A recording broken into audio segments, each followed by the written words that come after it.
Ljudi, jako mi je drago što vas vidim u ovakvom broju. Prošli put je bilo, mislim, duplo manje ljudi. Tako. To znači da rastemo, da radimo nešto dobro.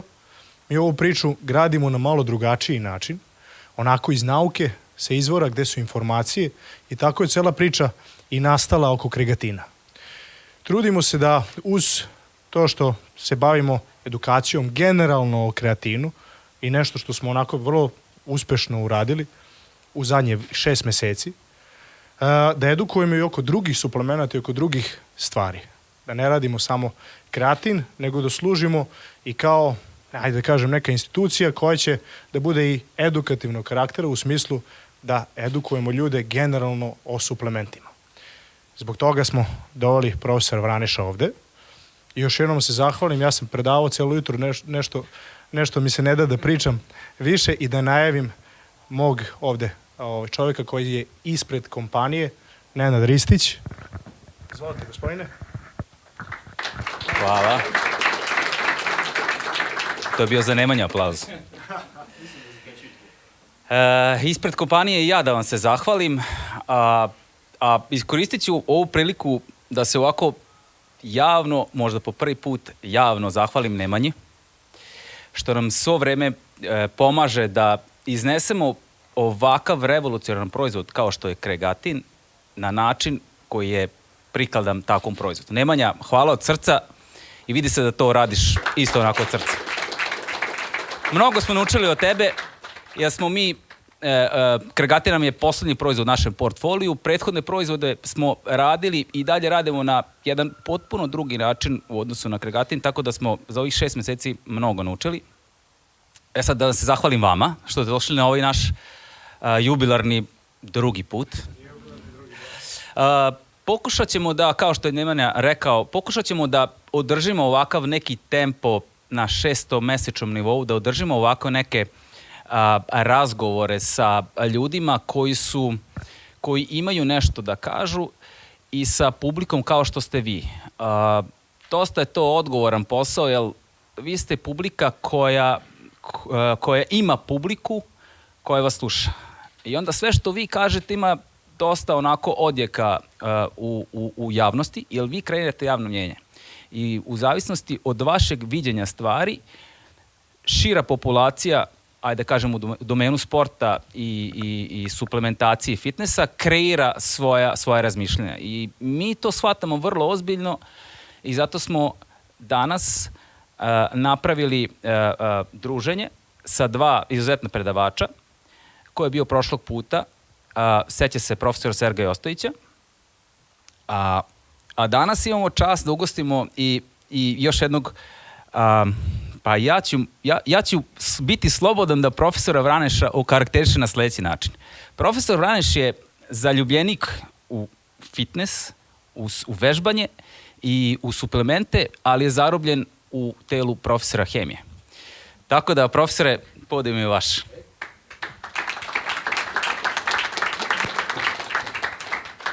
Hvala puno na ovoj lepoj najavi. Hvala puno što ste došli, dragi prijatelji. Zaista nikad nisam imao lepšu, zgodniju publiku. Obično je kad držim predavanje, bilo na fakultetu, imamo raznorazni auditorijum, ali sada ste baš ovako, što bi se reklo, probrani i fizički i sportski, tako da trema je tako još višem nivou kako da sve to iznesem. Dosta toga ću ja danas vama da kažem, ne puštam vas tek tako da izađete odavde. Dosta toga želim da vam prenesem, šta je aktuelno u svetu nauke vezano za suplementaciju.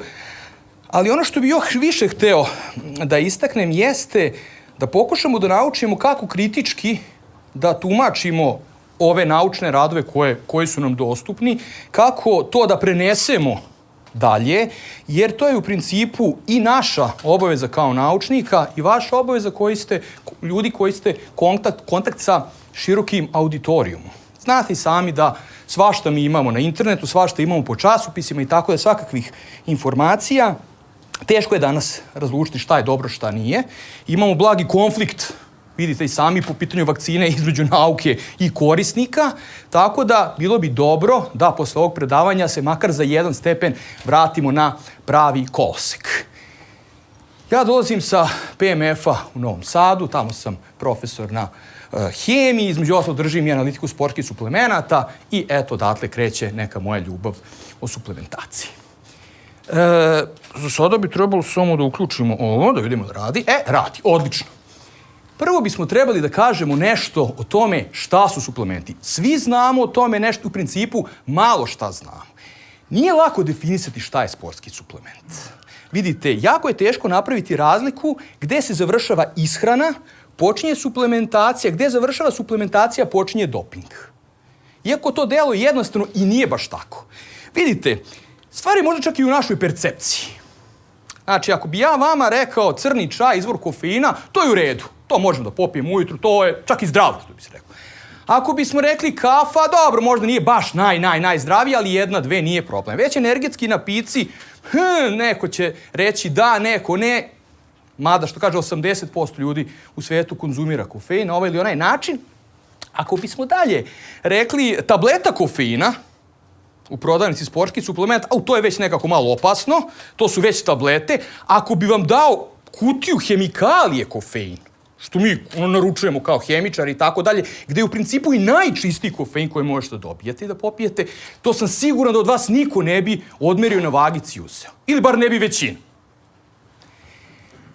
Pa, znate kako, nije jednostavno čak ni nauci da te stvari jednostavno definišu. Recimo, kofein do 1984. godine, uzeo sam ga sad za primjer, svi znamo nešto o kofeinu, je zabranjen bio u sportovima i o nekim sportovima i u koncentraciju do 15 mikrograma po mililitru. Onda 85. godine su to malo spustili, pa 2004. godine kofein skinut sa liste zabranjenih supstanci od Svetske antidoping agencije, a od 2005. pa do dan danas je na listi suplemenata koje se prate. S druge strane, imate supstance koje su sigurno zabranjene i koje se nalaze na doping listu. Recimo, imate pseudoefedrin koji možete bez problema kupiti u apoteci kao aspirin kompleks ili Coldrex i tako dalje, koji je definitivno zabranjen i ne smete da bit ćete pozitivni ako vas neko testira na ovu supstancu. Ja onda volim da uzmem jednu definiciju mog kolege i prijatelja Sergeja Ostojića, koji će vam predavati malo kasnije, da je suplementacija dodati unos i tako dalje, sa akcentom nefarmakoloških supstanci. Znači biokompatibilni supstanci. Sa nekim ciljima. Da li ćete pospešiti neku svoju telesnu građu ili neki sportski efekat ili ćete da unaprijedite svoje zdravlje, bilo šta.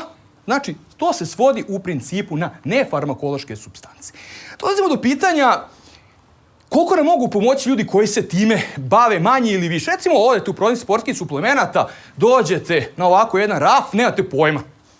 Trebali biste da vežete, da smršate, trebali biste ugojiti, trebali biste bilo šta. Pitate onog prodavca, znate kako, pošto znam puno prodavaca, obično će vam ponuditi ono što je pred istekom roka, što se slabije prodaje i tako dalje.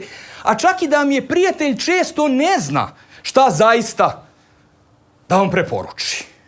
S druge strane, okej, ajde nećemo to, nego krenut ćemo i pogledati recimo sastav lele. Znači, pazi, meni kao hemičar mogu da kažem kad pogledam sve šta se ovde sastoji, ni dan danas nisam baš siguran da su ove kombinacije ide i baš čemu to sve služi.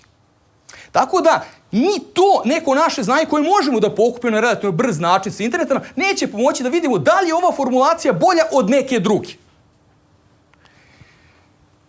Hajde da vidimo da li smo makar zaštićeni od dopinga, da li makar nauka jasno razlikuje ili nebitno, institucije, šta je doping, šta je suplementacija. Vidite, imate neke supstance koje, dobro, možda sad da se ne nalaze u prodavnicama od pre par godina, ali mogu da se nađu na internetu. Dehidroepiandrostenon kao neposredni prekursor testosterona i tako, androstendion i tako dalje. Znači, možete da kupite to, da uzimate i bez ikakvog problema da budete pozitivni na tako nešto. Znači, nije baš tako lako povučena ni granica između suplementacije i dopinga. Zato što jednostavno nauka je živa stvar. Nove stvari se otkrivaju. Neke supstance koje su pokazale možda na početku ili neke studije da neka supstanca ima ergogeno dejstvo, da pomaže sportisti, možda kroz malo dugoročnije studije je to opovrgnuto. Isto recimo jedan primjer, dimetilamilamin, koji zna, pa Jack 3D, ko je trenirao, ko je, bar moja generacija ili malo mlađi, malo stari, pa nema ko nije došao u kontaktu s ovim. Znači, nema njel tako. Znači, ova supstanca takođe kao mimetik adrenalina, efedrina i svih ostalih je takođe zabranjeno. Iako možete i ovakve, da kažemo, preparate da kupite regularno. Ne samo to. Evo recimo, Svetska antidoping agencija lista 2017. alkohol je zabranjen zajedno sa beta blokator u sportovima nekim. Ne znam, streljaštvo, streličarstvo, automobilizam i tako dalje i tako dalje. 2018. nije. 2018. živjeli, znači nije nikakav problem da uzimate tako nešto. Pa dobro, jel kontroliše neko majkom to? Znači sad kad se već nalazi u marketu, hajde, jer pazite, imamo sad jednu fantastičnu situaciju da svaki dan slušam na TV-u informacije kako u prodavnici da mi ne uvale falš med za 2000 dinara. Pa čekajte, ja treba da znam kako se testira med. Ne, ja hoću da ga kupim u prodavnici, da to neko već proverio. Da li neko proverava suplementaciju? Nećemo sad govoriti o efikasnosti, nego uopšte da li proverava na bilo koji način. Kaže FDA od 1994. godine, ne, mi to ne proveravamo. I zaista, koji je to njihov sajt, piše, FDA nije ovlašćena da radi recenziju sportske suplemente, ni da se to zanima. Okej, Svetska antidoping agencija takođe. Ni oni. Dobro. I šta nam onda ostaje? Pa, ništa, ostaje nam ovi seminari. Kao što je ovaj danas i neki moj pokušaj da vam prenesem šta je aktuelno, šta je dobro, šta se čini trenutno u nauci da je dobro, suplemenata, a šta možda i ne tako. Vidite, procena efikasnosti nije laka. Često nauka kaže jedno, ovo je recimo dobro, pokazali su istraživanje, dobro, vi pijete, to je kao što ovo ne deluje. S druge strane, vama deluje. Jeste možda prvi put uzeli bilo šta, pa mislite odmah ćete biti Superman, pa tamo stavite 30 kg bench odmah više nego što možete. Ne veze, malo se udavite, ali on vam pomogne da podignete ti 30 kg više. I tako i kažete super je, napišite odmah tamo, popio sam danas prvi put taj, i eno ga kaže, neviđen je efekt. Znači, imamo objektivnu i subjektivnu neku procenu. Vidite, što se tiče objektivne, to je nauka. Znači, nauka koja se trudi da napravi što kvalitetniji preparat, zasnovan na idejama, na naučnim činjenicama, istraživanjima i tako dalje i tako dalje. Za to nam služi, recimo, pošto imao sam priliku da predajem na farmaceutskom fakultetu i tako dalje, dosta sam upoznat i dosta smo i radili, znači, istraživanja vezano za farmakokinetiku i farmakodinamiku. Znači, ovo su neke krive koje vi ćete viđati kada se rade testiranja na sportskim suplementima. Tačno možete da vidite, recimo ovaj profil, koliko za neko vreme neki suplement brzo ulazi, recimo, iz gastrointestinalnog trakta u krv.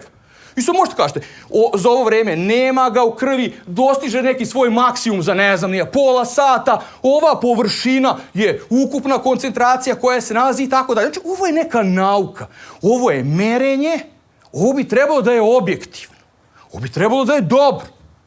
S druge strane, potrebno su nam dugoročna istraživanja. Tu je najveći problem.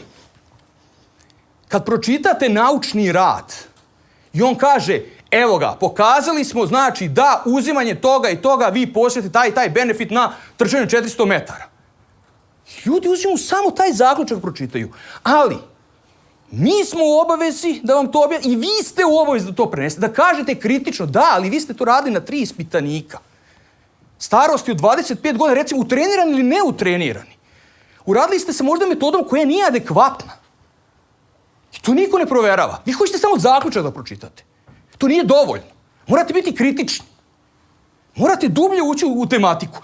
Znači, kreće se od osnovnih nekih mišljenja, ideja, L-karnitin, bože moj, pa to smo sve učili iz biohemije. Tamo, znači, kod mitohondrija nalazi se između onoga, on transportuje masne kisline, pa logično je što više pijem L-karnitina, će biti mršaviji, brže sagorevati, nećeš. L-karnitin ne deluje. Nema nijedne studije koja je potvrdila ikada L-karnitin deluje. Puni su rafovi L-karnitina. U koji god teretanu dođe samo L-karnitin. Zašto? Jer je jeftin. Imate novi način sinteze L-karnitina. Jer je postao budalasto jeftin. Vitamin C, džabe, 300 dinara kila. Vitamin B6, džabe. To su supstance koje su sada jeftine. I koliko da ima vitamina, to je dobro. Red Bull, vitamin B6, B3, B5. Šta će vam ti vitamini tamo? Kao poboljšava metabolizam ugljenih hidrata? Daj. Kofein je tu što deluje, ovo ostalo batali. Isti ćeš imati efekat sa 320 mg kofeina na litru. I onda dalje, kompleksnije studije, kontrolisane placebo, dugoročna istraživanja, tek onda možemo da dobijemo informaciju ili nešto valja ili ne valja. Ali ni tada ne znači da će se to slagati sa nekim vašim rezultatima i s nekim vašim... Pa kažete ovako. Pa pitanje je, šta vi očekujete od suplementa? Jer vi očekujete zaista da ćete popiti, ne znam ni ja, 5 grama kreatina dnevno i skinuti stomak, izgledati kao Schwarzenegger otprilike. Da, očekuju otprilike. Znači, ili, da, kad sam kod očekivanja, da, ili placebo. Evo je jako teško i da testiramo na ispitanicima ako nemamo placebo kontrolisanu studiju. Jer ljudi misle šta god da popiju, ma daj, odmah sam jač. Evo imate recimo jedna sjajna studija koja se često navodi. Pogledajte, imate recimo efekat kofeina na bicikliste. Njihove performanse, snagu. I sad, jednima su davali, rekli su im da su im davali placebo, jednima da su davali ovoliko miligrama, ovoliko miligrama. I pogledajte njihove rezultate. Svi su imali placebo. Jedni i drugi i treći su dobili ništa. Malo to dekstrin, šta su im već uvali, nebitno. Nije kofein. Znači, ne samo placebo da deluje, nego je čak i koncentraciono zavisan. Međutim, kod placebo studija svih, niko to da uradi kod čoveka. To su sve nešto istraživanja ode 6-7 biciklista i tako dalje. Znači, niko se tu ne osuđuje da uradi stvarno neku pravu studiju, tako da baš nemamo pravu informaciju koliko je placebo odgovora na efikasnost nekih suplemenata. Dalje, a ovo ću malo kasnije, da, istorijat suplementacije, način života i tako dalje i tako dalje. Šta znači istorijat suplementacije? Ljudi, ako je neko uzimao steroide 2 godine i on kaže posle, pijem ovo, pa u meni ništa ne deluje. Pa kako će da ti deluje? Naravno da neće. Ili si, ne znam, nije pio onog pre-workouta 6 doza i ti sad kao sad si uzeo neku tableticu i kažeš, pa ništa ovo meni. Pa naravno da ništa. Dalje, način života. Jeste aktivni, niste, spavate, ležite, šta god radite. Pa ne može suplementacija da deluje na isti način. Neki suplementi ne deluju ako niste fizički aktivni. Dužina upotrebe. To se u farmaciji naziva tahifilaksija. Znači, jednostavno, zasitili ste se toga. Receptori su se zasitili. Ne deluje više. Morate napraviti pauzu neku. Vidite, ne možete neki pre-workout uzeti pa piti 6 mjeseci konstantno. Pa vidite, znači prva 3 dana super delo, već 4. 5. neće to tako. Onda kao povećavamo koncentraciju. Onda samo činite još gore. I tako dalje, i tako dalje. I plus nešto između subjektivnog i objektivnog. Možete da imate, da li vi to uopšte pravilno i kombinujete. Ne možete vi uzeti ujutru, probudim se, cink, magnezijum, ovo, puna šaka, popijem, ja sam miran. Neki suplementi mogu na prazan stomak, neki moraju uz hranu, neki idu pre treninga, neki idu posle treninga. Znači, ne možete sve odjednom popiti pa kao, trebaš, konsultujte svog lekara ili farmaceuta. Dobro, ako nemate lekara ili farmaceuta, konsultujte nas ovde. Koliko ste razumeli sa interneta tu informaciju? Koliko vam je bila dostupna? Ok, sve radi, tako, da li ste uzeli pravi suplement? I gomila drugih pitanja. Evo jedne tabele. Neko će od vas reći, vidi, jedna od tabela. Relativno novija istraživanja. Mislim, posljednjih 1-2. Koliko je nešto efikasno ili neefikasno? Nećemo ulaziti u sve to priču. Znači da to malo podeljače suplemente koji su se pokazali da su ok za izgradnju mišićne mase, za redukciju, za performanse i tako dalje i tako dalje. I želim sad da vam pokažem, nebitno. Možda će neko reći, ja sam uzimao konjugovnu linovnu kiselicu, bilo mi super. Neko će reći, meni to ništa nije delo. Glutamin. A nema koga ne pije. Ma nema studije koja je pokazala da on deluje ništa. Ni ništa. Sve možda na hormon rasta, vidjet ćemo malo kasnije. Ja ću uzeti, evo sad recimo ova 3, 4, da vidimo zašto je protein, recimo kao, je okej, esencijalne aminokiseline, okej, zašto BCA su samo potencijalno efikasne? Koliko znam, klijent kao post treninga popije 2 tablete BCA, kao to je to. To je dovoljno. Zašto glutamin, koji je isto neka aminokiselina, 60% od slobodnih aminokiselina je glutamin, zašto je nedelotvoran? Da li uopšte mijenjati hranu sa suplementima? Da li to dodavati? Pa da, evo opet oni farmakokinetički krivi, nebitno. Znači ovdje imate meso, ovdje imate šta ti ja znam, mleko i tako dalje. Vidite i sami da recimo iz surutke mleka imate veći pik, brže ulazi u krv, znači brže postiže neki svoj maksimum nego proteine, naravno kome je to bitno, nego kada jedete meso i tako dalje. Suplementi imaju svoj smisl, nije bez veze. Sada, ja neću sad ovo vi znate već, znači izvori proteina, surutka se sada pokazala, super, kazein i tako dalje, bilance, ovo sve manje, nekako se whey protein sada apostrofirao kao najbolji. Zašto? I njih ima različitih, imate koncentrat, imate izolat, imate hidrolizat, znači koncentrat veliki, proteinski lanci, dalje izolat kraći, znači brža neka resorpcija, hidrolizat enzimatski razgrađen, znači peptidi, dipeptidi, tripeptidi, slobodne aminokiseline, još brže i tako dalje. Što ne znači da je nekom ovo najbolje. Zavise šta vam treba. Ako hoćete se ugojite samo, pa ne treba vam ovo. Ovo košta 12.000, ovo košta 4. Daj ovo za 12. Tata plaća. Pa ne treba ti. Sad, vi kad gledate, zaista. Evo, ovdje sam uporedio hidrolizat i kako se zove, šta sam uzeo?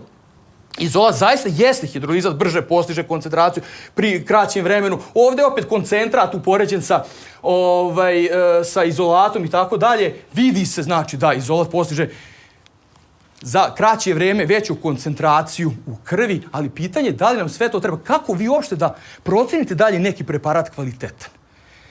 Kad sam bio klinac, šta sam gledao? Ništa, ono kao tablice gdje ima najviše proteina. Sojino brašno, to je bilo 80-90. Dobro, ima kao tamo neka haringa, ono još više, ali da nađem to. Razumiješ, znači kao, ovo, bakala, risu, 90%, nešto, tek to da nađem. Još su bile te one lepe godine, 95-a, 6-a i tako dalje. I onda kao svi jedemo soju. Svima stomace ovako naduvali. Zašto? Pa nije samo bitno koliko ima proteina. Bitno je kakvih ima aminokiselina u sebi. Kakav je aminokiselinski profil. Bitne su sve ove druge stvari. Koliko je bio koliko je stepen njegove digestije, koliko se brže razgrađuje, koliko ima, kako ima biološku vrednost i tako dalje, i tako dalje. Znači, morate to gledati sa više aspekata. Džaba, ako vi unosite samo BCA, samo leucin, izoleucin, valin, ako imate nedostatak neke aminokiseline, na ovoj slici to vidite. Ma džaba, to vam je limitirajuća aminokiselina, nema od toga ništa. Morate naučiti da kombinujete pravilno suplemente. Evo jedan zanimljiv grafik, užasno. Vidite kako sam vam pričao, koncentrat se sporije resorpuje, pa onda ide izolat, ide brže, pa hidrolizat još brže. I onda bi čovjek rekao, pa kad uzmem one samo aminokiseline koje kupujem kao hemikaliju, kao ovo, iz Kine, po 50 kila, to će biti najbolje. Neće. Jeste logično, ali nije tako. Pogledajte recimo ovo. Ovdje imate hidrolizat. Ovdje imate iste te aminokiseline, istu količinu, samo posebno kao hemikalije stavljene. Mnogo se brže resorbuje i mnogo većoj koncentraciji hidrolizat. Zašto? Zato što on ima i dipeptide i tripeptide koji također imaju svoje transportere. A ovi se transportuju samo putem oni koji su specifični za proste aminokiseline. I oni se zasite. A ovdje imate mogućnost transportuje i dipeptid i tripeptid. Ovdje nemate ih. Imate samo slobodne aminokiseline. I to je ono što ljudi misle kao kad kupim to posebno, to je bolje. To se još brže resorbuje, još brže ulazi u krv. Biće ono isto zanimljivo kad pogledate koliki je, glikemijski indeks glukoze, 100%, vidite da nešto ima i 110%. Kako to svecamo? Isti odgovor. Bilo kako bilo, glutamin, to je sljedeća instanca. Znači, aminokiselina koja se zaista, jako mi puno ljudi pita o glutaminu, sad sam i stavio to. Pazi, on je aminokiselina koja ima 2 aminogrupe, štiti, malo ću vidjeti kasnije, štiti druga aminokiselina od razgradnje i tako dalje, i tako dalje. Međutim, glutamin nema nikakav efekat na porast mišićne mase, niti na sportske performanse.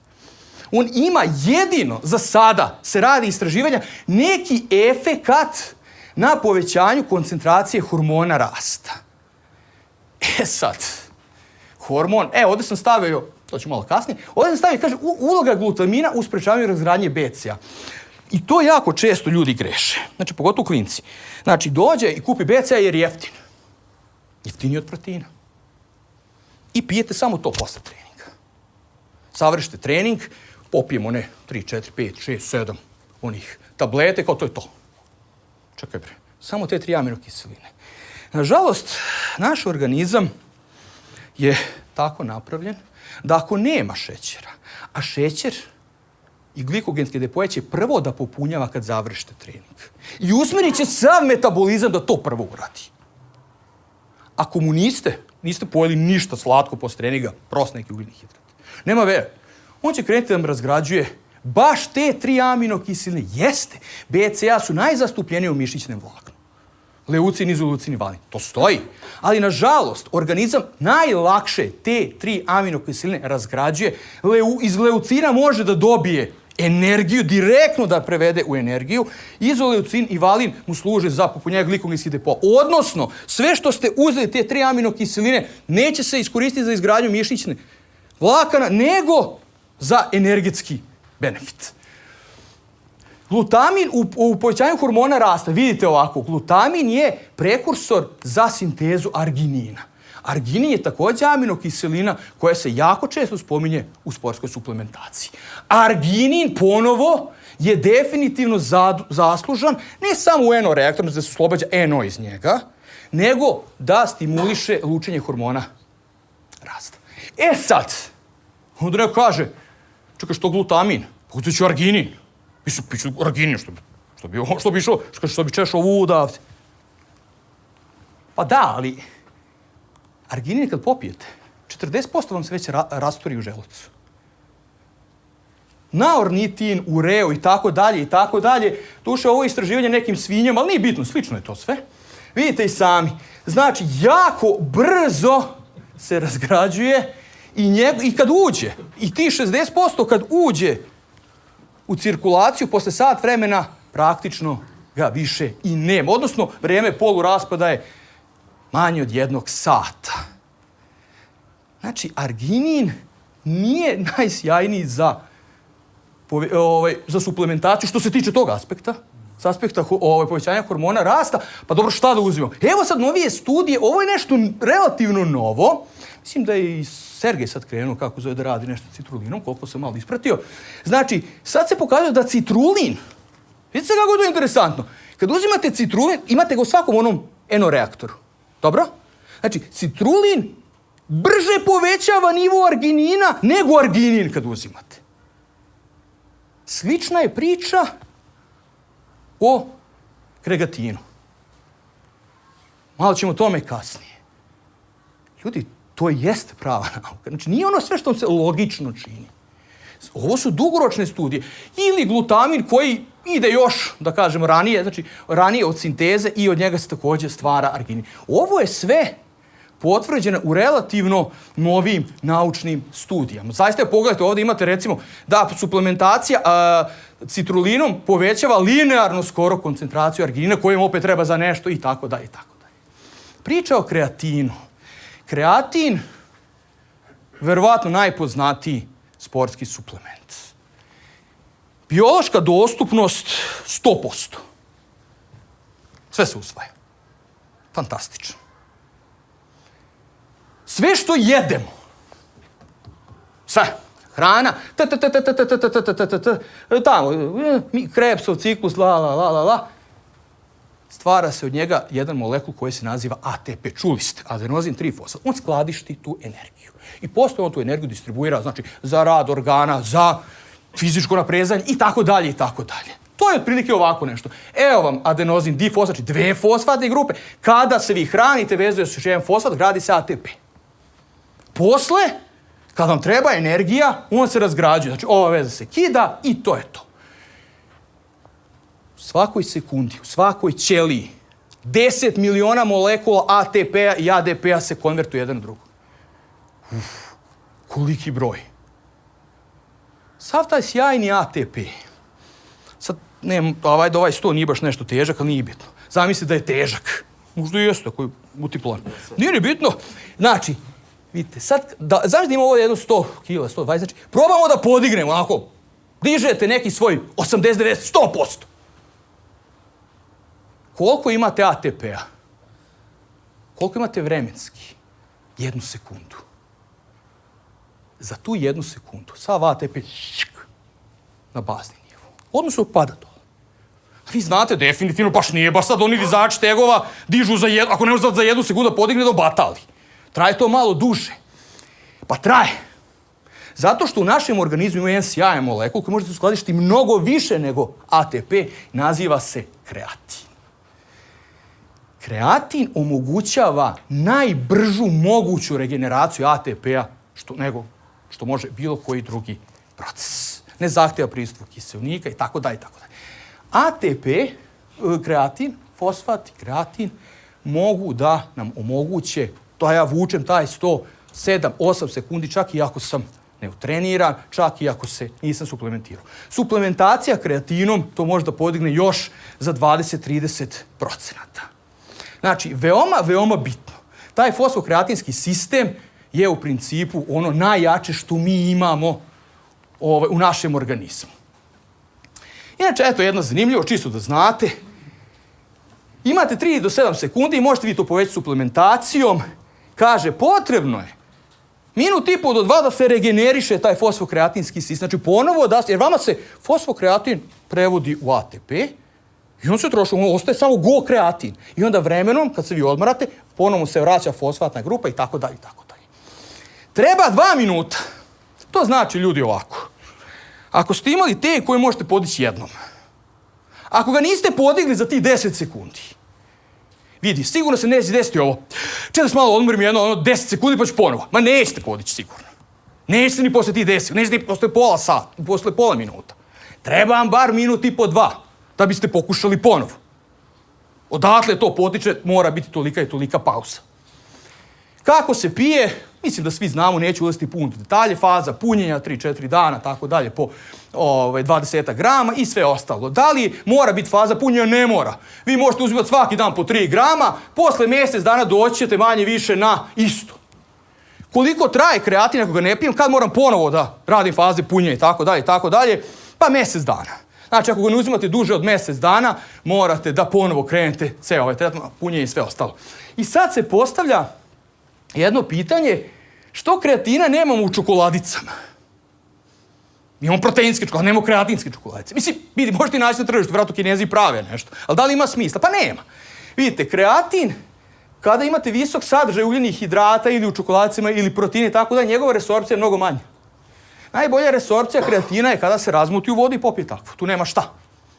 To inače biste trebali da znate. Znači, ona varijanta, pijem kreatin, kaže, ne deluje. U 90% slučaja je, kako piješ? Pije ovako, mrzi ga da razmuti ili bilo šta drugo. Znači, uzme onu kašiku, strpa u usta i zalije vodom. I kao to je to. Nije. Šta nisi rastvorio, neće se ni resorpovati. Neće. Pa mrzite, jeste, ko će to? Sad treba, još bolje da zagreješ tu vodu. Pa da piješ, a ono, završio si kao trening, sa oznak, kao sad spit mlaku vodu još ono, znaš, te... otprilike tu jeste neki problem. Kako unaprediti suplement koji je već savršen? Da li imamo nove forme? Pričat ću o tome, Sergej, sigurno puno. Nove forme kreatina postoje. Snežna i ja smo imali jedan poglavlje u knjizi i tako dalje, zašto pre par godina, gde smo prečitali sve forme i tako dalje. Vidite, što kreatin? Što da ne bude kreatin citrat, kreatin fumarat, kreatin malat i tako? To je ideja. Znači, da stavimo kreatin i još neku supstancu koja je, recimo, u Krebsovom ciklusu, energetski molekul i tako dalje i tako dalje. Nema od toga ništa, ljudi. Nijedna od tih studija nije pokazala da te formulacije su išta bolje. Sve sam pročitao. Ne postoji studija o kreatinu koju nisam pročitao. Nijedna nikad nije rekla da je ta formulacija bolja. Sem da nije neki rumunski žurnal off nešto iz nečega. Razumete? Plus, pa ne, super mi je kad kaže, uzmite 1 gram kreatin citrata, šta bre 1 gram, pa tebi je tu kreatina samo 40%, citrat je većina, limunska kiselina. Šta si ti uzeo? Uzeo si 400 mg kreatina, kao to dosta? Nije dosta. 2 grama ti treba svaki dan da unesi. 1 gram pravi organizam, 1 gram moraš uneti suplementaciju. Znači, bez 3 grama ne vredi. I kreatin je nešto što se sune i popije. Kreatin se ne pijucka. A neko sad uzme, smutim kreatin kao pijem pomalo. Ne može. Morate imati visoku koncentraciju da bi se usvajalo u ćeliji. Ne može kreatin, probali su čak intravenozno dobro, to je doping. Nije bitno. To ne funkcioniše. Znači, kreatin se pije odjedno. Dolazimo do jedne od najvećih prevara u svetu kreatina, to je krealkalin.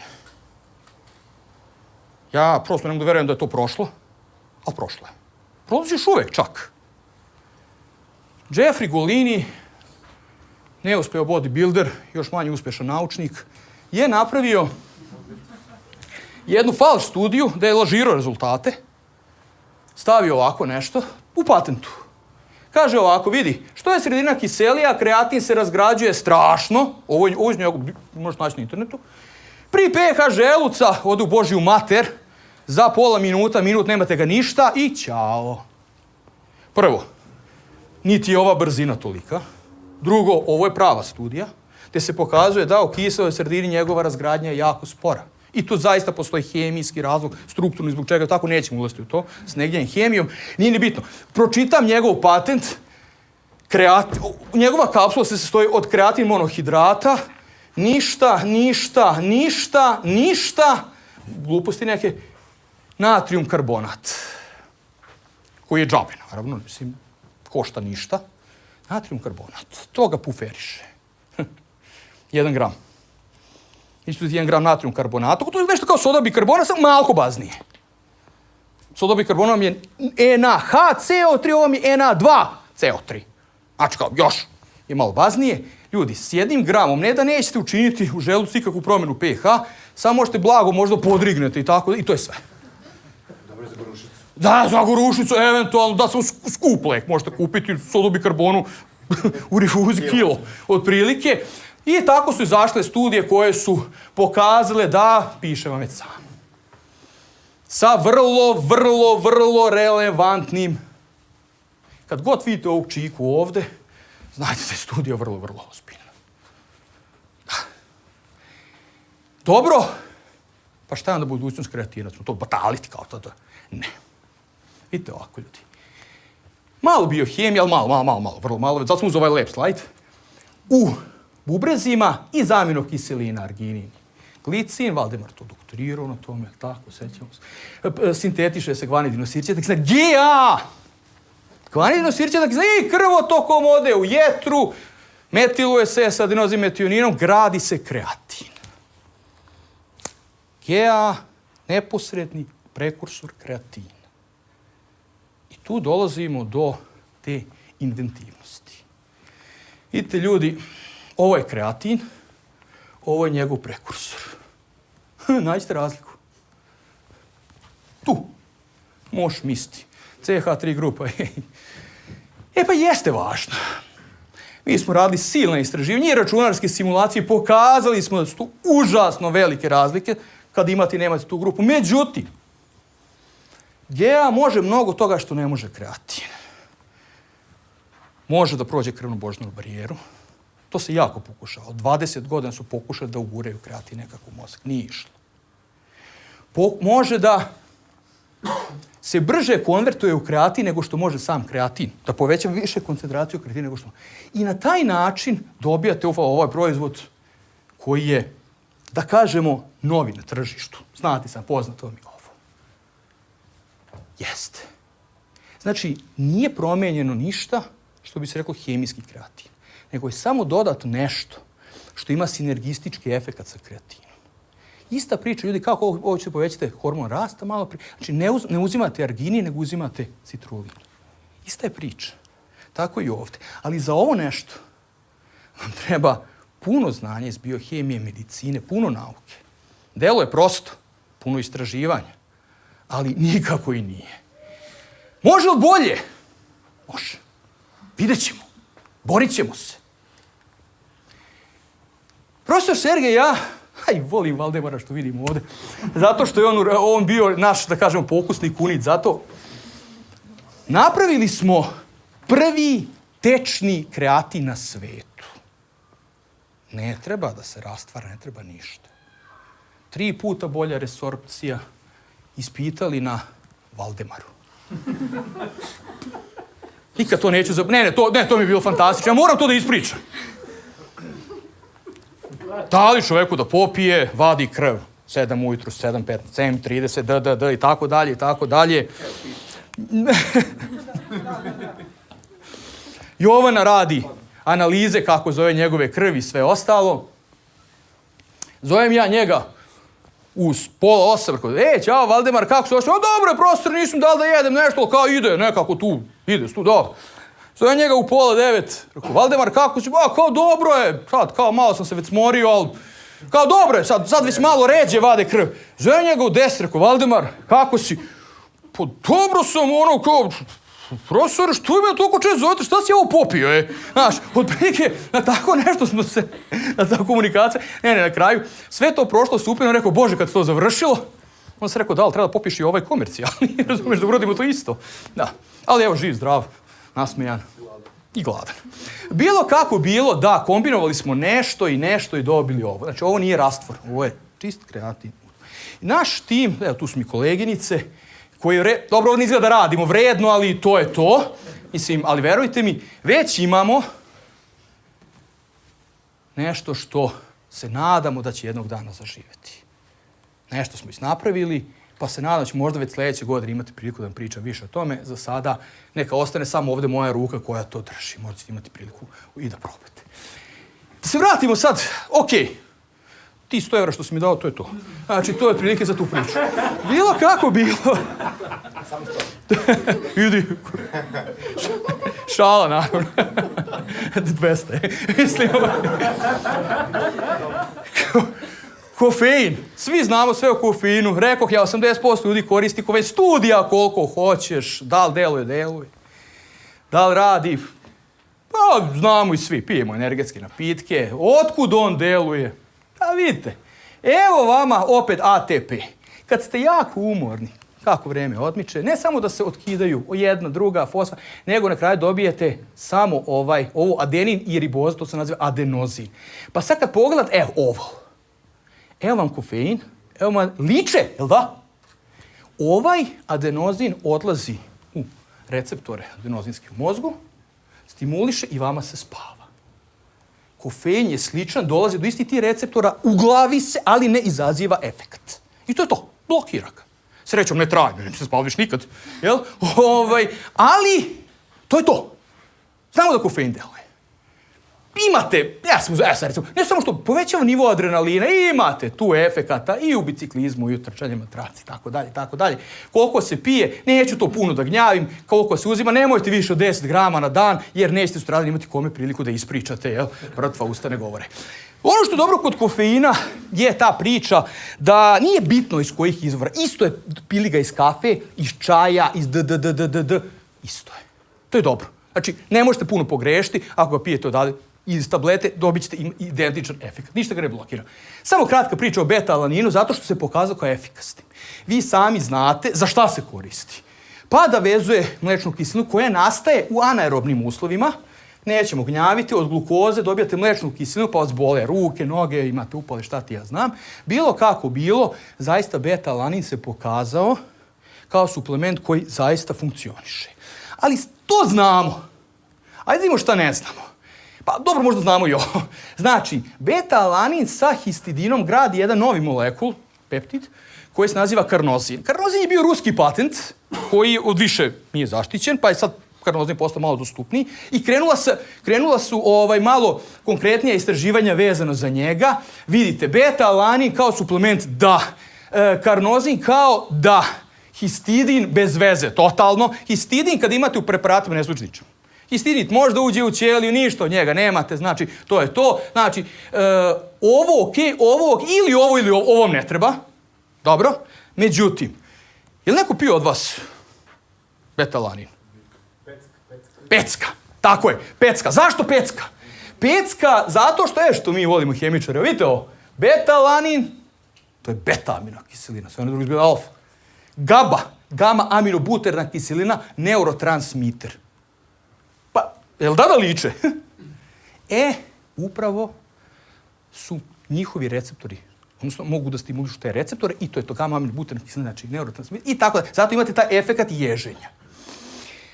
Još jedna stvar, ako ste baš navalili, sad beta-alanin koliko se uzima manje više, nego pravilno korišćenje. Pazite ljudi ovo je taurin, imate ga ono u Red Bullu i šta ti ja znam. I oni liče.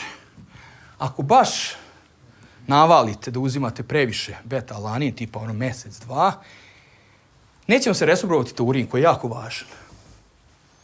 Važan je jer vam se vezuje za neke tamo žučne kiseline i omogućava izbacivanje gomile toksičnih supstanci.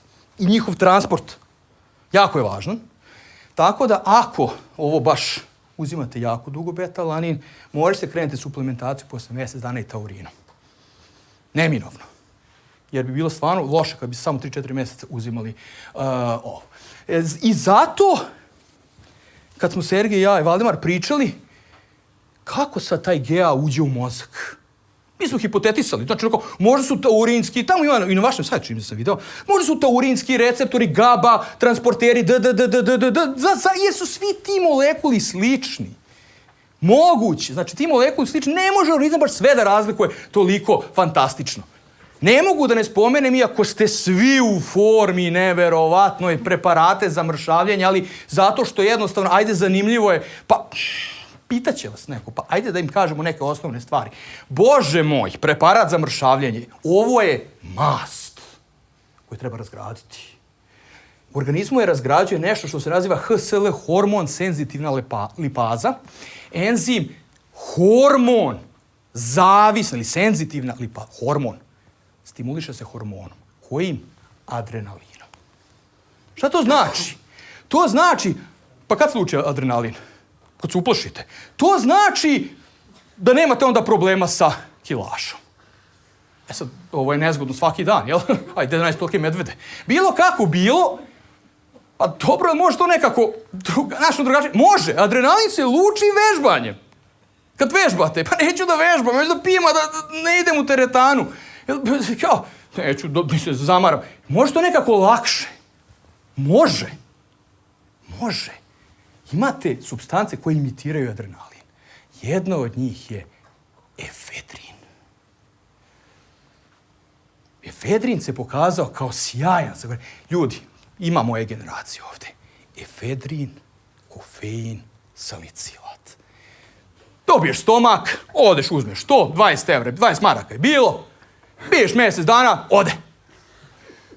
Ta stvar je funkcionisala i bila je odlična. Dok ljudi nisu počeli da umiru. Što je nezgodno.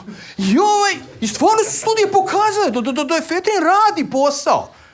Nekako, nisu ovi žali što su umrali, ali svejedno. Mislim, definitivno jesu ovi njihovi. I onda kao, FDA 2004. godine, 24. aprila, zabranio, nema više. Ljudi u Srbiji, ako imate efedrin, kao da imate kokain, istom se. Ne možete ga poručiti. Ne možete kao hemikali, mi ne možemo ga dobiti za istraživanje. Ne može, eto. I sada, samo ovo, vidite, znači, ovoga se sigurno seća moja generacija. I sad šta je uradila? Evo najveće nemoći farmaceutske industrije. Zamijeniti efedrin. Pa efedrin je zamijenio adrenalin. Sad treba zamijeniti efedrin. Ovo ne može. Sad, hajde da vidimo pa kako to rade hemičari. To je nešto što je slično, što ima u prirodi, što zvuči pametno. Sinefrin. Bože, koliko smo radili istraživanje s sinefrinom. I tako da, pazite, dobija se iz kore pomoranče. Seviljske. Možeš pesmu napraviti o tome. Koliko je lepo. Ne razumete ono? I sad stvarno kore pomoranče, stvarno verujete da oni Kinezi ljušte pomorančenu koru. Gledajte, molim vas, znači, sintetiše na kontejnere. Sinefrin nema ni blizu takav efekat. Ja sećam, kad smo Jovana i ja radili studiju sa sinefrinom i oktopaminom, korelirali smo nešto sa ukusom. I mi sad merimo neke tamo na nekom denzimetru, neki uređaj. I sad ja sam probavao ukus. Gledali smo da li dodatak fruktoze može da suzbije gorak ukus. I sad Jovana ubrizga, ono što ostane, ja malo popijem. I sad kao gledamo, ona kao, sad bi trebalo da se ne osti gorak ukus. Ja kao, da li se osti ili ne osti, nije ni bitno. I sad onako, zaginu smo mi taj dan, merimo, mi do uveče. Pitim ja, znaš, onako, kako vreme odmiče, ja sve onako veseli, kose što nemam, se kostreš i tako dalje. Ja tako pitam Jovara, koliko sam ja ovoga uzeo? On tako nešto računa, bog te mazno, tipa 10 puta više od dozvoljene doze. Bilo kako bilo, mislim, nije bilo ništa, zašto ne deluje? Bilo, mislim na to, a nisam nešto ni skinuo baš kilo. Dalje, gledajte strukturu, oktopamin, koji ste imali do nedavno u preparatima za mršavljenje, zabranjen. Sinefrin ne deluje.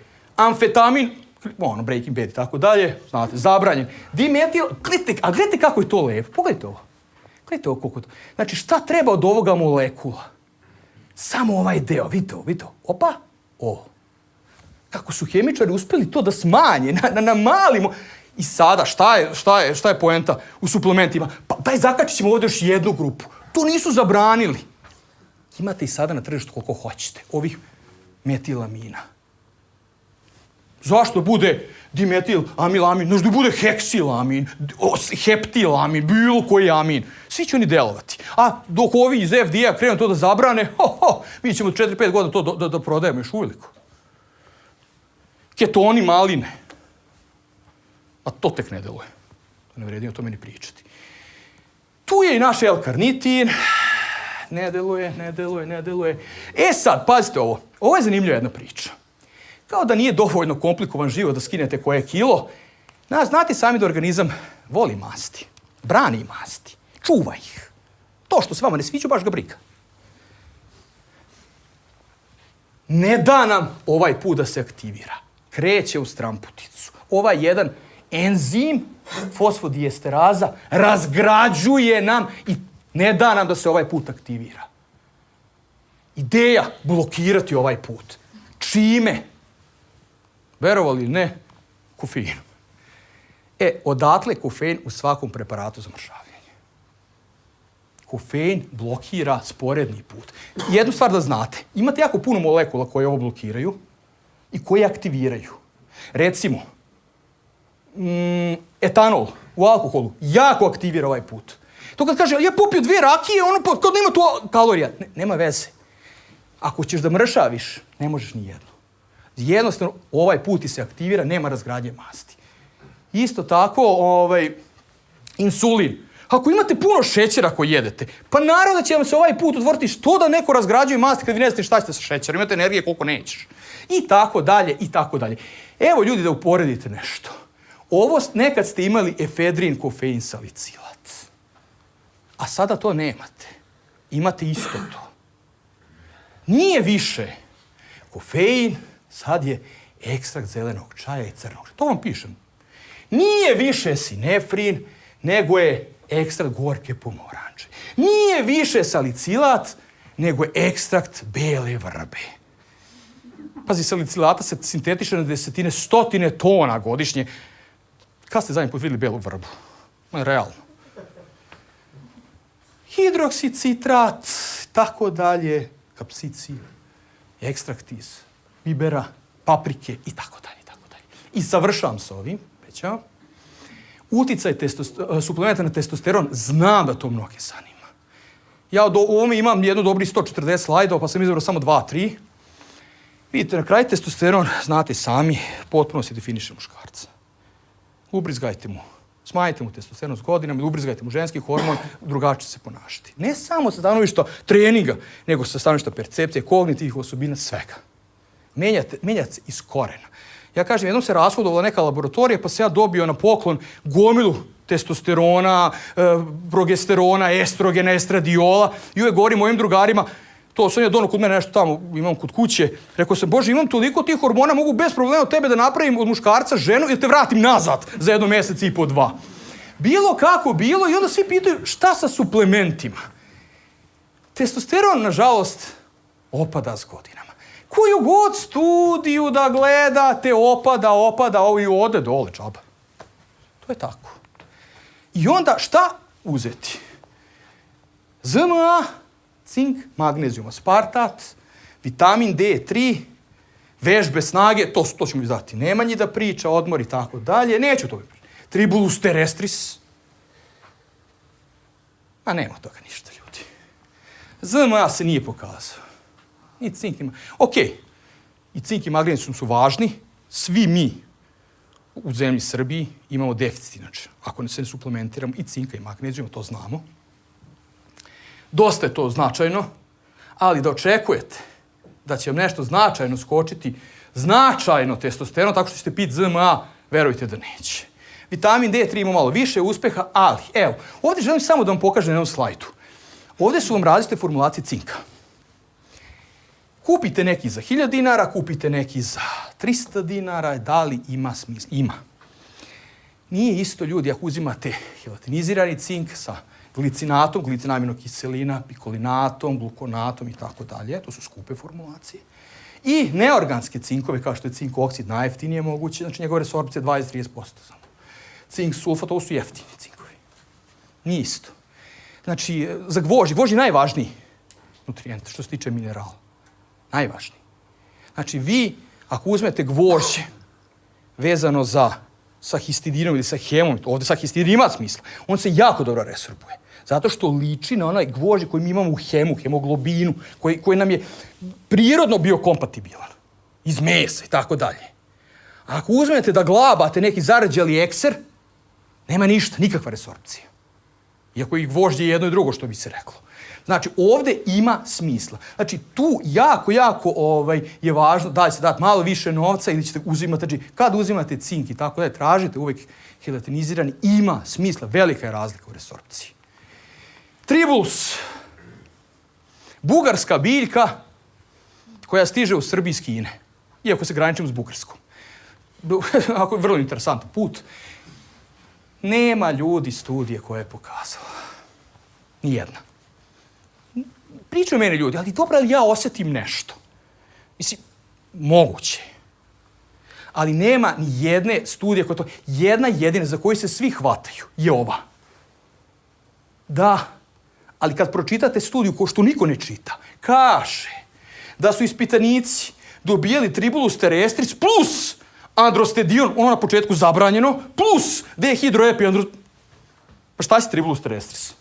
Mislim, ovo su već prekursori testosterona. Tako da od toga nema ništa. I plus su zabranjeni.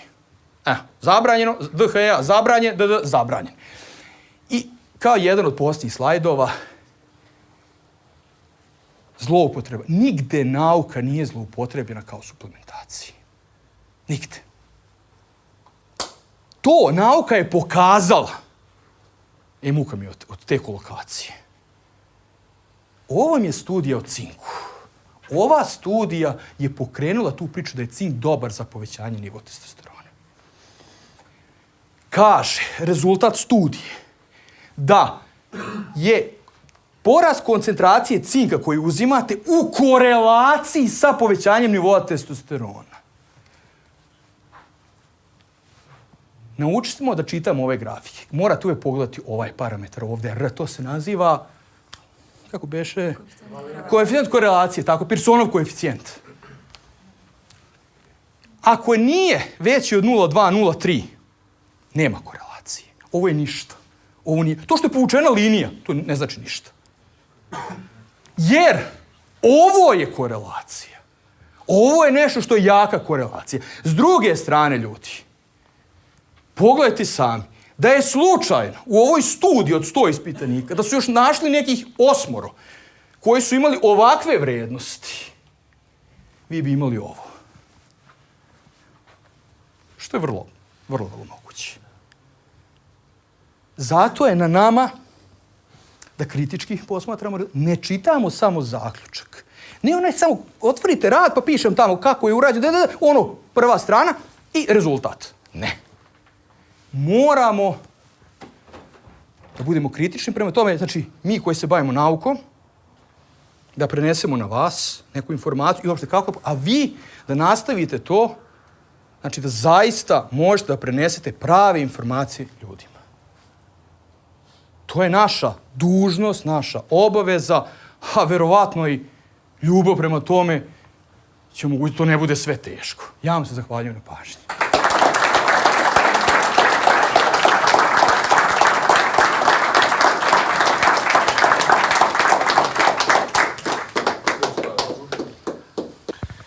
Profesore, hvala. Vratite mi novčanik. U redu. Osjećam. Ništa, hvala vam što ste saslušali ova 2 predavanja. Sad je vreme za najzanimljiviji deo predavanja, uvek meni bilo, a to su pitanja. Tako da ko ima pitanje, prvo da uspostavimo pravila, dignite ruku, ja ću da vam priđem sa mikrofonom. Profo, ti možeš stati pored mene. Da ovaj mikrofon ničemu ne služi, ali tamo kamerama služi. Tako da ima svoje. Nisam poludeo, Šole. Tako da, prvo pitanje. Ruke. Može. Evo ovako ja ti dobacim mikrofon. Opa.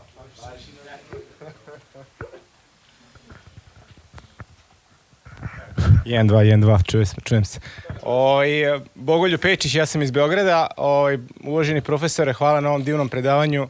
Ja sam neko ko se bavi suplementacijom i ishranom dosta dugo, a mogu da kažem i preko 20 godina i ovo je jedno od najboljih predavanja koje sam ja i čuo. Imam jedno pitanje vezano za prvi deo predavanja, to je šta mislite o SARMS-u, suplementima koji nisu steroidi, a opet se vezuju za androgene receptore. To me interesuje da čujem od vas, jer ih ima sve više na tržištu, nude se po teretanama, koriste ih za oporavak, čak i profesionalni sportisti, to sam primetio, tako da me interesuje jako vaše mišljenje o tome. I ako ćete odgovorite, pa ću onda da vas pitam nešto o kregatinu ili da vam kažem odmah, pošto imam više pitanja. Volim da pitam, a jedan grčki filozof je rekao da su pitanja uvek opasnije od odgovora. Dobro.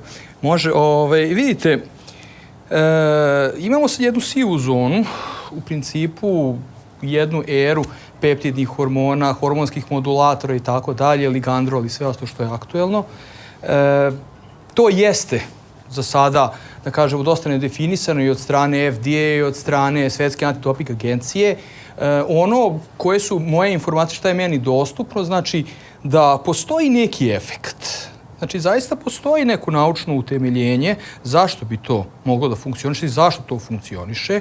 Znate, nauka i hemija i farmacija dosta često od komplikovanih velikih molekula, kao što su hormoni i enzimi, pronađu one ciljane grupe, znači ciljane dele molekula, izoluju ih i od njih onda prave, da kažem, nešto što ima manju ili veću efikasnost.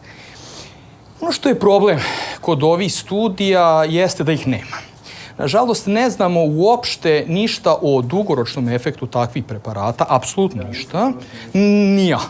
Znači, ni ja. Znam da je to sad postalo jako popularno i meni je fascinantno da ljudi zaista žele da eksperimentično na takvim. Jeste, znači, neće, jeste, da, neće vakcinu, ali hoće ovo, da, to mi je bilo genijalno, da, prosto, tako da, niti imamo za sada studije dugoročnog uzimanja, niti imamo pouzdane informacije koliko je to zaista efikasno. Jedino informacije koje imamo da se neki kunu u takve preparate i ono što sam ja čuo od nekih ljudi koji su u svetu bodybuildinga i tako dalje, dok su mi neki rekli, ali opet, zavisno od očekivanja, znači ljudi koji su uzimali anabolike i tako dalje, rekli su da je to šećerna vodica. Da, tako da, znači, kao što si mi rekao, znači, za to su potrebna dugoročna sistematska istraživanja da bi smo mogli da dobijemo neke odgovore. Za sada je to još uvek siva zona, niti znaju kako to, neki su stavljeni, mislim da je ligandrol stavljen recimo na listu zabranjenih supstanci, koliko je poznato, od pre godinu, dve i tako dalje, dok i peptidni hormoni, naravno. Ali znate kako, ništa lakše nego sintetisati peptidni hormon. To jeste veliki problem, a oni prosto imaju problem kako da regulišu. Ne možete vi reći, zabranjujem peptidne hormone. Pazite, imate vi dele peptidnih hormona koji se sastoje svega od 4-5 aminokiselina. Što je dosta teško razlikovati od aminokiselinskog profila nečeg što već imate u prirodnom izvoru. Znate, tako da za sada, pravo da vam kažem, ne mogu da vam dam jasan odgovor jer ne postoji. Znači, postoji više. Da, znači, tako da, naravno, postoji naučna osnova zašto bi to moglo da funkcioniše. U farmaciji se to uveliko koristi, znači neki lekovi se prave uveliko na toj osnovi, ali za sportsku suplementaciju i za sport to još uvek je siva zona. Imam 3 pitanja u vezi kregatina, pošto smo zato i ovde danas. Dobro. Prvo pitanje bi bilo, rađene su neke istraživanja, ja mislim 78. Watson, koja pokazuju da pri suplementaciji kreatin monohidratom dolazi do smanjene endrogene produkcije kreatina i da se nakon 4 nedelje, to su neka kasnija istraživanja, pokazala da se taj nivo kreatina i fosfokreatina vrati na normalu. Interesuje me kod suplementacije kreatinom dugo, pošto je relativno bezbedan i preporučuje se da se uzima možda i bez pauze, kontinuirano kod svih dobi. Da li možda postoji neka opasnost da se ta produkcija smanji ako se uzima ono kontinuirano, kao što se dešava kod nekih suplemenata, kao na primjer kod melatonina, gde se ne preporučuje da se uzima jer se gasi polako njegova prirodna produkcija, pa me eto konkretno to interesuje, jer ja sam neko ko koristi kreagatin ono od prvog, Nemanja, kad je bilo? 1. aprila već? Da, to, prvi sam ga i kupio, da. Da. Meni je jako žao što profesor Sergej nije tu, on bi sigurno vam to odgovorio ovako iz prve ruke. Međutim, pošto sam upoznat sa tim i deo sam laboratorije, jel tako, i većinu analiza vezanih za krv i tako dalje smo uradili kod nas. Vidite, ta studija kojom poznata mi je, o kojoj govorite... On je naučnik koji inače puno studija uradio, Watson. Jeste. Čitao sam njegove studije. Jeste. Ali... I te studije su dosta ovako jedno pusto ostrvo, bez nekog daljeg razvitka. Da, znate, znači, i on je imao, čini mi se da je on imao jednu hipotezu koju je onako dosta pokušao da sledi sve vreme. Nisam baš ni siguran koliko je to. Vidio sam da u doktoratima i magistarskim radovima dosta njega citiraju. Da, jeste. Pa, baš zato što uglavnom njega i citiraju kao nešto, da kažem, da imamo za i protiv. Znači da ima naš protiv, da. Tako da što se tiče uzimanja ove kombinacije, znači zaista, mislim da takve studije trenutno nisu urađene, ali sve dugoročno, ali ove kratkoročne koje jesu, nisu pokazale da dolazi, znači do bilo kakve supresije, produkcije i sinteze prirodnog, kako se zove, kreatina, znači prirodnog puta koji... Prosto vidite, drugačije regulisa, znači nemate povratnu spregu kod toga. Znači vi uzimanjem GA i tako da je sigurno ne možete, pogotovo GA, sigurno ne možete da smanjite prirodnu produkciju kreatina, jer uzimate prekursor od kojeg se pravi. Razumete? Znači, i da ima ikakve značajne potpore, da uzimanje kreatina, kao što kad uzimate testosteron pa suzbijate prirodnu produkciju. Znači da imate ikakvu potporu, znači da kreatin zaista, kad uzimate kreatin, suzbija produkciju prirodnog, GA to sigurno ne može da uradi. Znači čak i kad bismo hteli, ne bismo mogli to da uradimo sa GA. To je znači jedna svakako od prednosti ovih kombinacija u odnosu na suplementaciju čistim kreatinom. Imam još 2 pitanja da ne dajem mnogo auditorijum. Sljedeće pitanje bi bilo vezano za neurodegenerativne bolesti, pošto sam radio u Americi, a ono što me interesuje inače je taj healthy fitness. Radim s ljudima koji imaju neke ograničenja ili neke moderne bolesti, konkretno u vezi Parkinsonove bolesti.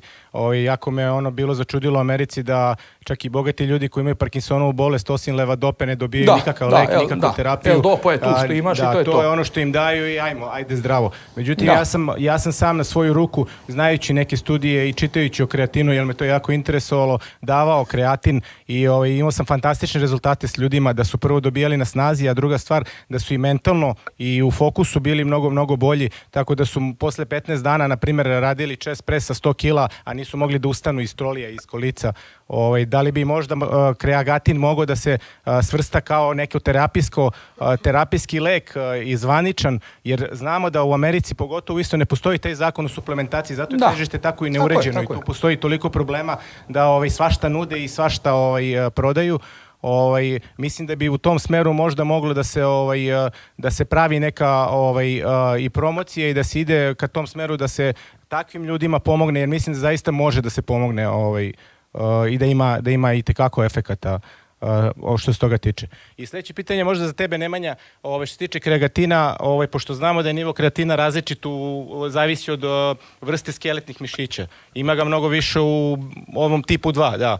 I sad preporučuje se da se sportistima koji imaju više ovih sporih mišićnih vlakana pojača suplementacija. Sad je to postalo popularno, dugoprogaši su ga izbjegavali zbog povećanja telesne mase, jel tako? Sad toga nema. S obzirom da je ja mislim, odnos tih sporih i brzih mišićnih vlakana kod dugoprogaša 80-20 čak, da li treba povećati suplementaciju kreagatinom ne samo 2 grama, nego možda ići do 5 grama? Ko radi sa njima?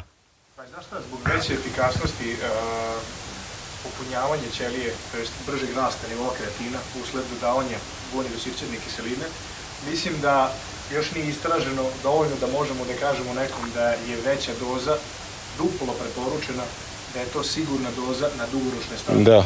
Samo zbog toga. Znaš i sam da ga dugo priglaši su ga izbegavali dugo i Sada nema retencije. nema retencije vode, da. Ono što je nama jako zanimljivo je da ga preporučujemo u sve sportovi gde ima neka težinska kategorija. Da. Inače, fudbaleri Barcelone, bio sam tamo, uzimaju kreatin kao suplement, jedan od možda prva 2 suplementa, da. Sad, zbog tog navlačenja vode, oni ga koriste u pripremnom periodu, ne koriste ga u toku sezone, a ovo bi im bilo mnogo zanimljivije, da. Ništa, hvala vam puno i hvala vam na odgovorima i divno večer. Još neko pitanja? Tedi?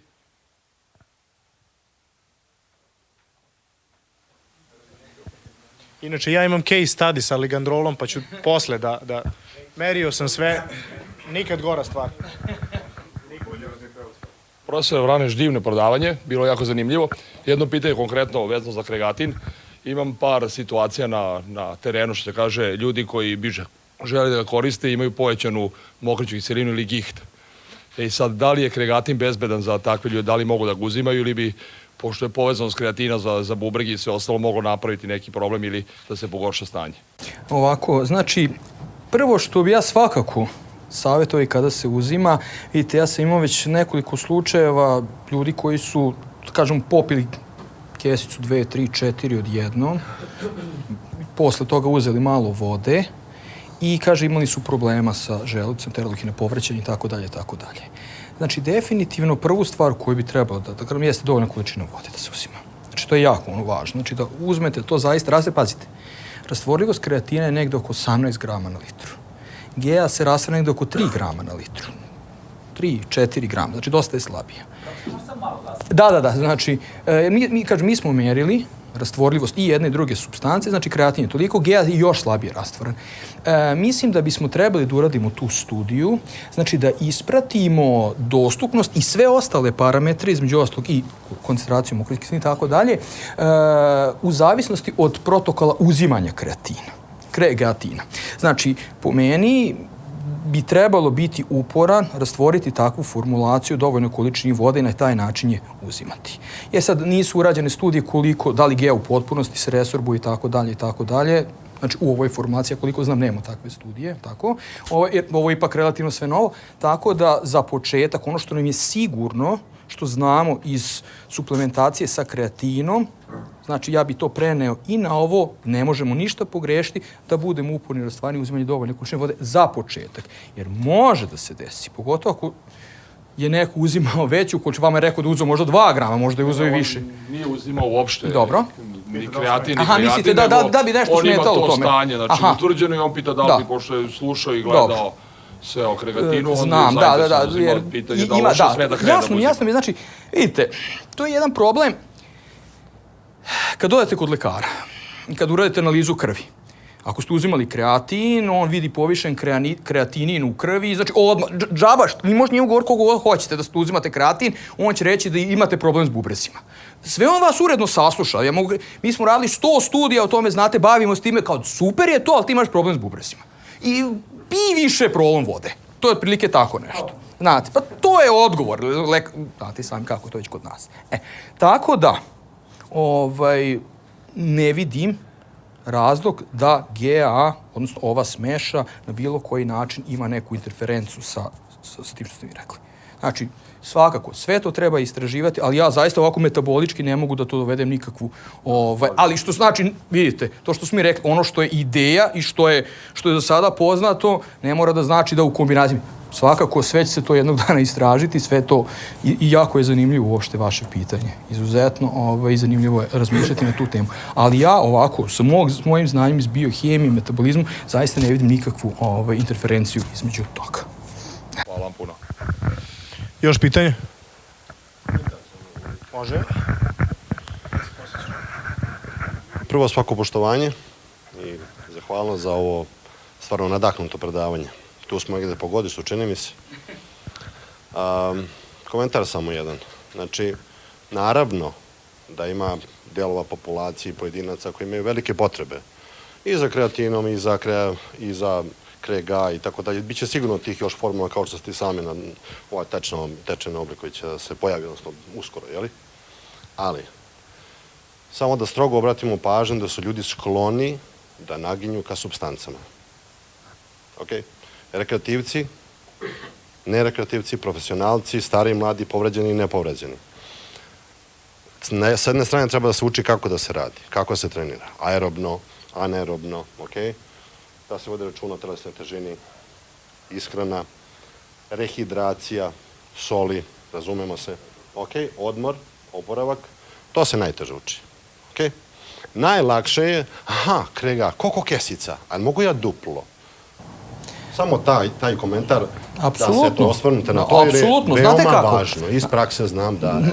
Vidite, savršeno mi je to jasno. Znači, šta je sportska suplementacija ili dijetetska? To je dodatak ishrani. Ne možete vi menjati ishranu sa supstancama.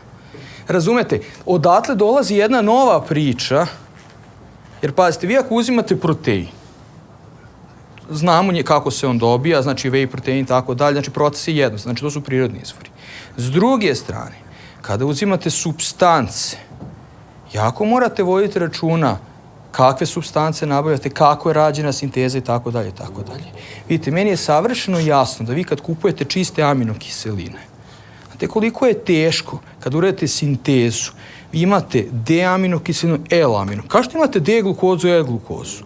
Razumete? Znači, L-aminokiseline koje su biološki aktivne, D-aminokiseline koje su biološki neaktivne. Koje prepoznaju isključivo i mogu da uvuku u sebe bolesne ćelije. Ćelije raka i tako dalje. To se čak i koristi. Da uzmete aminokiselinu koja ne prepoznaje zdrava ćelija, ćelija raka je alava i za energijom i za svem ostalom. Znači, nema toliko mogućnost da razlikuje, da se za takve aminokiseline, takve šećere kači neki lek koji će ciljno da se uvuče u ćeliju raka. To je jedan od načina. Sad, vi da biste razdvojili D i L, ne znači nužno da je to štetno, ali vi da biste razdvojili D i L aminokiseline, treba vam nešto se naziva hiralna hromatografija, koja je vrlo, vrlo skupa tehnika. I ne može niko da me ubedi da je kroz taj proces prošlo nešto što vi nabavljate za kilo, za 80 dinara ili 200 dinara. Jednostavno ne može. Znači, ja se slažem sa vama. Znači, ne možete, znači, vi kad imate resorpciju gvožđa, cinka i tako dalje, mislim, bit će bolje uvek iz kvasca nego iz bilo kog drugog. To je apsolutno, znači, to milion studija pokazalo. Ali, naravno, imamo način života, imamo sportiste, vi znate, kad bavite se sportom i u toj ste o problematici, koliko je ljudi reklo, olimpijski takmičara, da bi pristao da živi još 10 godina, da mu je to dovoljno, a da dobije olimpijsku medalju. Ne jedan. Mnogo. Mnogo njih. Tako da, u pravu ste vi, naravno. Znači, ne možemo da menjamo sve sa supstancama i... Nisam ni mislio. Da, naravno. Znači, mi kažemo suplementacija je dodatak. A sad, mislim, da menjamo kako, znači, da sad neću jesti uopšte meso, prirodne izvore kreatine, jeću samo kreatin, bilo šta drugo. A naopako, mislim, mene plaši taj trenutak da ćemo govedinu zameniti nekim prahom, razumete, iskreno. Ja više volim govedinu. Hvala. Dobro večer svima, pre svega sjajno predavanje, vrlo je držalo pažnju i vrlo interesantno. Sad, moje pitanje je, ja sam Marko Tajs, dolazim iz Novog Sada i bavim se najviše grupnim fitnessom i ono što je tu specifično jeste da sam ja fizički aktivan, kako kažem, ne svojom voljom u smislu da su pravilno raspoređeni treninzi, već to je u poprilično, kako kažem, nepravilnom rasporedu za moje telo. Pa me sad interesuje u tom kontekstu doziranje. Ukoliko postoje 2-3 treninga u toku dana gde sam ja fizički aktivan, što se može preslikati na sportiste koji treniraju 2-3 puta u toku dana, da li je doziranje isto u smislu da li je to 1 kesica, 2 kesice ili po treningu ili kako se ponašati u tom slučaju? Prvo, drago mi što vidim, mislim, davno smo se viđali na nekim treninzima i tako dalje. Ako se tvoje pitanje odnosi na to da li uzeti više od 2+2, ukoliko je ovako, znači ja ono što mogu da kažem, znači gledajući naučno, studije su urađene, safety studije dugoročne sa tom koncentracijom. Za to možemo da kažemo da uzimanje u periodu od 6 meseci nije bilo, znači po svim markerima koji su relevantni, koji su ispitani, nije bilo ničega negativnog. studije, kao što je rekao profesor Sergej, znači koje tek treba da se rade, jeste da se poveća, da se možda varira odnos, možda je bolje recimo 2 grama GA, 1 gram kreatina. Možda se ide na 4-4. To su stvari koje moramo da uradimo. Znači, takođe, ne vidim apsolutno nikakav razlog ako se ode na 3+3 da će biti nekih problema za ljudi koji su, da kažem, fizički aktivniji i veće iscrpljenje. Ali ne vidim nikakvu potrebu da se uzima recimo 6 grama, 7 kesa i tako dalje. Mislim da to isto što je i Sergij pričao i tako dalje, znači bez obzira i što GA može da ulazi možda i pasivnu difuziju i sa nekim drugim transporterima. Opet ćelija ima kapacitet nekih drugih molekula koji mogu da ga transformišu u kreatin. Jer pazite, vi imate, što Sergej nije toliko pričao o tome, znači vi imate GA, imate taj sam S-adenozin metionin, znate sad što reklamira onaj 5-HTP i sami hormon sreće i tako dalje, to je to. Znači imate S-adenozin metionin, znači koji mu donira metil grupu, prevodi ga u kreatin. Sad, taj S-adenozin metionin, znači kad izgubi metil grupu, on mora tu metil grupu da vrati. Nešto organizam to ne zna da napravi. Znači mora da je vrati nazad, onda ili da mu damo donore metil grupe, vitamin B6, holin, šta smo izdali, betain i tako dalje i tako dalje. Znači da mu mi damo nešto od šta će da koristi, jer problem bi bio ako uzmete veliku količinu GA neminovno samog ili čak i možda i upitno i u kombinaciji sa kreatinom, da posle nekih 4-5 grama ne dođe do prevelikog trošenja resursa S-adenozina metionina i opet skoka homocistina. Takve studije za sada nisu urađene. Znači, ja bi se zadržao, moja topla preporuka za sada, ono što znamo na 2+2 u toku dana, mislim da je to sasvim dovoljno. Ne, prosto, ili tipa da uzmete možda uz to još ne znam, jednu mericu kreatina, ne mislim da je tu nešto loše, ali prosto da bi imao neku odstupnicu, naučnu, da bi lakše spavao, za sada bi se zadržao na toj količini. Rađeno studije, dokle smo išli, Valdemar? Mislim da je bilo i sa 4 grama i tako dalje, 4,8 grama, ali to su opet kraće studije bile. Mislim da je to mjesec dana trajalo i tako dalje i tako dalje. Tako da, eto, da bi svi bili onako svi zadovoljni, mislim da je za sada to, a ja se nadam da će za 6 mjeseci ili kad se budemo vidjeli sljedeći put, da ću vam lepo odgovoriti ili mailom, poslije porukom, uzmiti još jedno, nije nikakav problem. Hvala. Još pitanje? Hteo bih sve, to jest još jednom se zahvalim što ste se okupili i hteo bih sve da vas pozovem polako na koktel, prelazimo tamo, druženje, priča. Sad si me... Šalim se, može pitanje. Da, imam bez alkohola nešto. Pre svega svaka čast na predavanju. Sad, pošto smo dosta pričali o kreatinu i da smo i u deficitu i hrane u deficitu sa kreatinom, zanima me vaše mišljenje o korišćenju joda u ishrani, pošto je isto poznato da je hrana baš u deficitu sa jodom. Da. Konkretno mislim na lugolov rastor, pošto dosta malo se... Znam, da, jasno. Nedostatak joda u našoj srpskoj populaciji je davnih dana registrovano ili, da kažem, strategija čitave države dugoročno jeste bila da se hrana fortifikuje jodom. Imate jodiranu soju, imate sad gomilu voda koje su krenuli u posljednje vreme, znači uz dodatak joda, kako je krenula korona, uz dodatak cinka, uz dodatak vitamina D3. To je nešto se zove fortifikacija. Sad, vraću se na taj jod, znači, to je ono kad kaže, neću ja da uzimam nešto što neko me tera. Pa, uzimaš. Uzimaš i to kako? Jednostavno, niko te duše tu ni ne pita, ni se interesuješ, da kad pogledaš da ti je dobar deo toga što piješ, jedeš već obogaćeno nečim. Ali prosto država uz dugoročno prepoznaje, nauka, da je neki procenat stanovništva ili neko podneblje, siromašno, selen, Vojvodina katastrofalno, imamo deficit u tome, znači vidite sad sve više voda sa selom i tako dalje. U pravu ste što se tiče joda, znači mi generalno imamo podneblje siromašno jodom, to stoji, vi znate i sami, znači da se ne može praviti T3, T4, tiroidni hormon, znači bez joda ne možete da funkcionišete, a posljedično od toga, znači tiroidni hormon koji reguliše kompletan metabolizam masti, ugljenih hidrata i tako dalje, tako da uzimanje, suplementacija jodom ne može da bude štetna. Znači, ne može da bude štetna.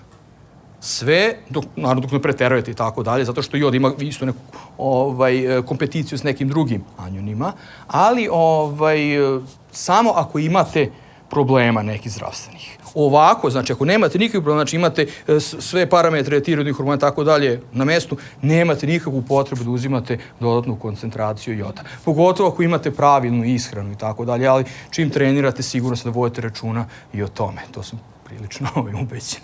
Tako da, definitivno, znači, svi ovi ljudi, da većina ljudi koji tu prate, vrlo vode računa i o ishrani, šta jedu i tako dalje, ali većina to ne radi. Moramo da prenosimo dalje. A ne znam šta ste vi tamo stavili za jelo, vidjet ću. Aj, preci. Nikad nisam 2 puta odjavljivo konferenciju, ovo mi je prvi put tako da odjavljujem. Družimo se i vidimo se na koktelu. Hvala vam svima.